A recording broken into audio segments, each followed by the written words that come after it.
大家好，没有寒流又出太阳的情形下呢，应该可以感觉到气温回升的非常快了。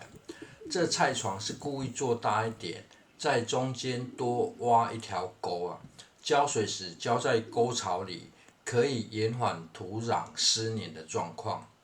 由于这菜地的土壤原本一直都是水田用地啊，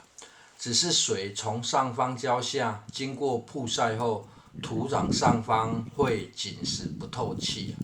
不过这种土壤也特别容易吸水与保湿啊，因此在冬天时，水只需要浇在沟槽里就很够用。然而前阵子连下了几天雨之后呢，菜床上的土壤就发生了板结的现象。这也是此处菜地菜长得不好的原因啊。在进入夏天前，菜地要进行除草修整之外呢，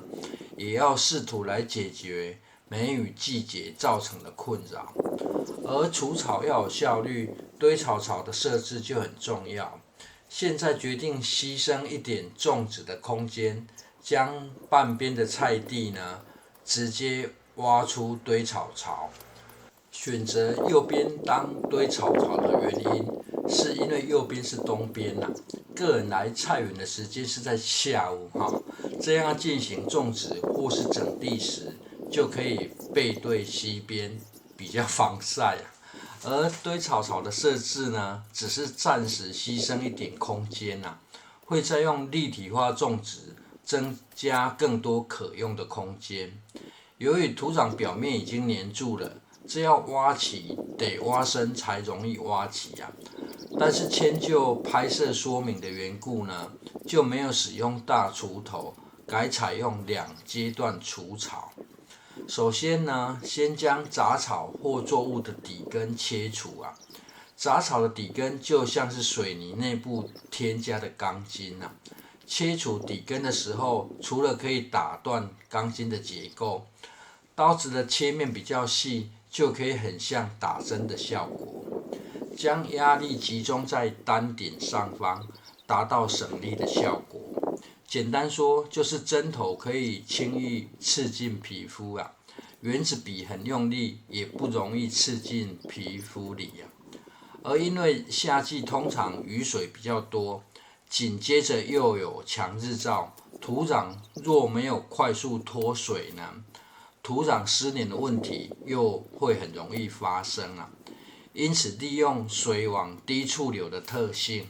一边除草一边设置堆草槽，也顺道一起垫高土壤。这样设想的安排是在遇到台风时可以提供更多资源的力量而目前对于这种容易湿黏的土壤，个人只有办法维持下方是疏松的，上方遇到雨水会容易发生板结的现象，只能透过垫高的方式延缓土壤板结发生的时间所以翻松土壤这件事呢，换季种植还是得做一下。而为了找回堆草槽占用掉的空间，暂时将两旁整并做宽一点，这样腹地比较大，可以方便种植根系比较深且宽的攀爬类作物简单说，这里打算搭设棚架，利用双层的方式种植，来降低天气太热的困扰。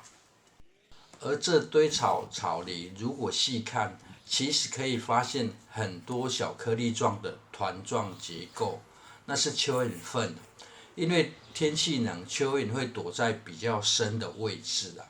而翻松土壤这件事呢，如果很讨厌蝸牛，个人建议要翻松一下因为蝸牛在冬天时会进行冬眠，躲在土里